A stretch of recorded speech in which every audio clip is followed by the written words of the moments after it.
All right, guys, this is chapter 12 of The Giver. I'm going to start right here, chapter 12. You slept soundly, Jonas? His mother asked at the morning meal. No dreams? Jonas simply smiled and nodded, not ready to lie, not willing to tell the truth. I slept very soundly, he said.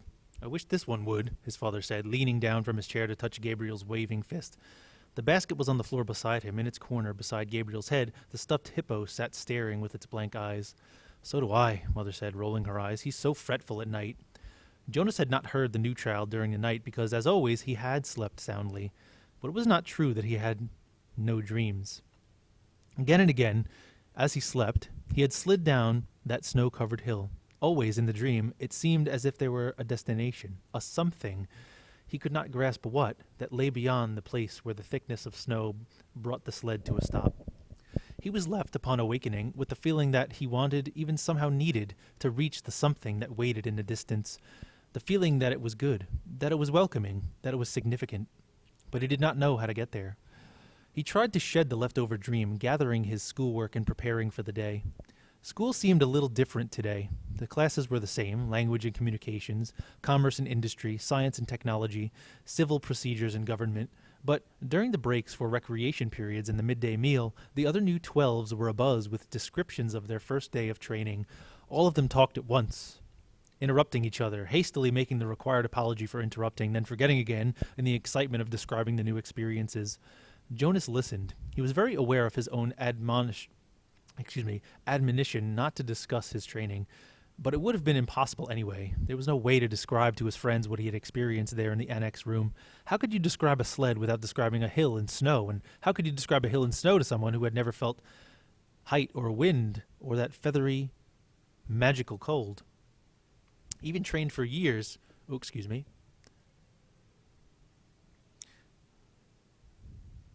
even trained for years as they all had been in the precision of language, what words could you use with which would give another the experience of sunshine? Sorry, guys. So it was easy for Jonas to be still and to listen. After school hours, he rode again beside Fiona to the house of the old. I looked for you yesterday, she told him, so we could ride home together. Your bike was still there, and I waited for a little while.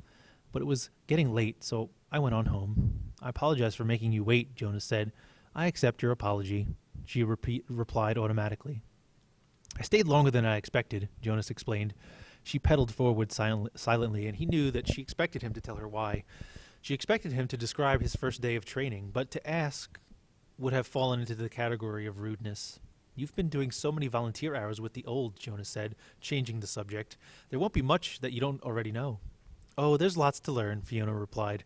There's administrative work and the dietary rules and punishment for disobedience. Did you know that they use a discipline wand on the old, the same as for the small children? And there's occupational therapy and recreational activities and medication.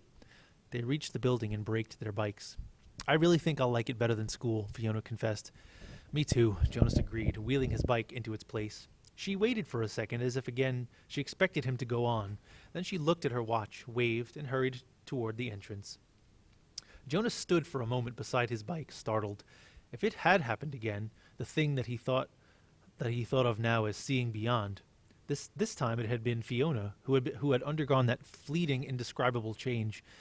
As he looked up and toward her, going through the door, it happened. She changed. Actually, Jonas thought, trying to recreate it in his mind, it wasn't Fiona in her entirety. It seemed to be just her hair, and just for that flickering instant. He ran through it in his mind. It was clearly beginning to happen more and more often. First, the apple a few weeks before. The next time it had been the faces in the audience at the auditorium just 2 days ago. Now, today, Fiona's hair. Frowning, Jonas walked toward the annex. I will ask the giver, he decided.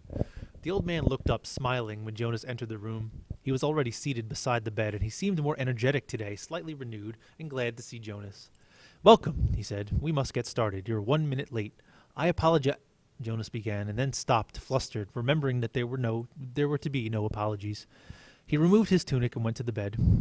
I'm 1 minute late because something happened, he explained, and I'd like to ask you about it if you don't mind. You may ask me anything. Jonas tried to sort it out in his mind so that he could explain it clearly. I think it's what you call seeing beyond, he said. The giver nodded. Describe it, he said. Jonas told him about the experience with the apple. Then the moment on the stage when he had looked out and seen the same phenomenon in the faces of the crowd. Then today, just now, outside, it happened with my friend Fiona.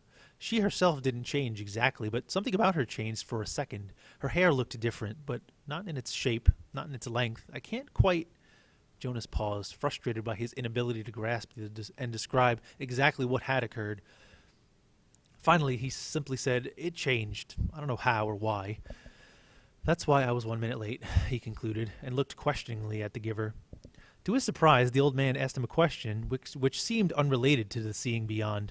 "When I gave you the memory yesterday, the first one, the ride on the sled, did you look around?" Jonas nodded. "Yes," he said, "but the stuff, I mean the snow, in the air made it hard to see anything. Did you look at the sled?"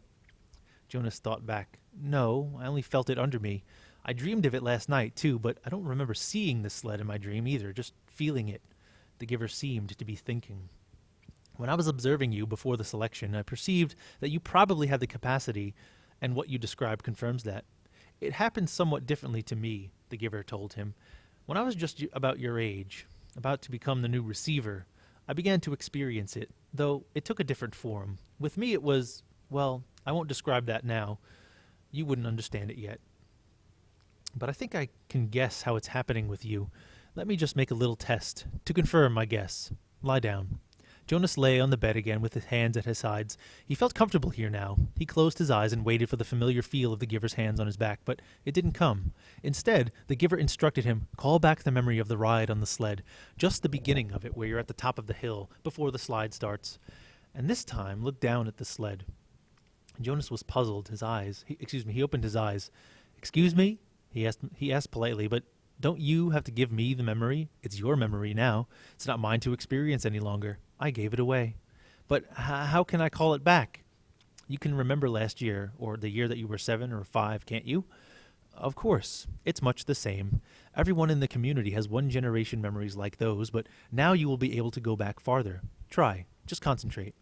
Jonas closed his eyes again. He took a deep breath and sought the sled and hill and snow in his consciousness. And there they were, with no effort. He was again sitting in that whirling world of snowflakes atop the hill. And Jonas grinned with delight and blew his own steamy breath into view. Then, as he had been instructed, he looked down. He saw his own hands, furred again with snow, holding the rope. He saw his legs and moved them aside for a glimpse of the sled beneath. Dumbfounded, he stared at it. This time it was not a fleeting impression. This time the sled had, and continued to have as he blinked and stared at it again, that same mysterious quality that the apple had had so briefly, and Fiona's hair. The sled did not change. It simply was, whatever the thing was. Jonas opened his eyes and was still on the bed. The giver was watching him curiously. "Yes," Jonas said slowly, "I saw it in the sled. Let me try one more thing. Look over there, to the bookcase. Do you see the very top row of books? The ones behind the table on the top shelf?" Jonas sought them with his eyes, he stared at them, and they changed. But the change was fleeting. It slipped away the next instant. "It happened," Jonas said. "It happened to the books, but it went away again." "I'm right then," the giver said. "You're beginning to see the color red." "The what?" The giver sighed. How to explain this? Once, back in the time of the memories, everything had a shape and size, the way things still do, but they also had a quality called color. There were a lot of colors, and one of them you see was called red. That's the one you are starting to see. Your friend Fiona has red hair. Quite distinctive, actually. I've noticed it before. When you mentioned Fiona's hair, it was the clue that told me you were probably beginning to see the color red. And the faces of people, the ones I saw at the ceremony?" The giver shook his head. "No, flesh isn't red, but it has red tones to it. There was a time, actually, you'll see this in the memories later, when flesh was many different colors. That was before we went to sameness. Today, flesh is all the same, and what you saw was the red tones. Probably when you saw the faces take on color, it wasn't as deep or vibrant as the apple or your friend's hair." The giver chuckled suddenly. "We've never completely mastered sameness. I suppose the genetic scientists are still hard at work trying to work out the kinks. Hair like Fiona's must drive them crazy." Jonas listened, trying hard to comprehend. "And the sled?" he said. "It had that same thing, the color red, but it didn't change, giver. It just was, because it's a memory from the time when color was. It was so... Oh, I wish language were more precise. The red was so beautiful." The giver nodded. "It is." Do you see it all the time? I see all of them, all the colors. Will I? Of course, when you receive the memories, you have the capacity to see beyond. You'll gain wisdom. Then, along with the colors. And lots more. Jonas wasn't interested just then in wisdom. It was the colors that fascinated him. Why can't everyone see them? Why did colors disappear? The giver shrugged. Our people made that choice, the choice to go to sameness. Before my time, before the previous time, back and back and back.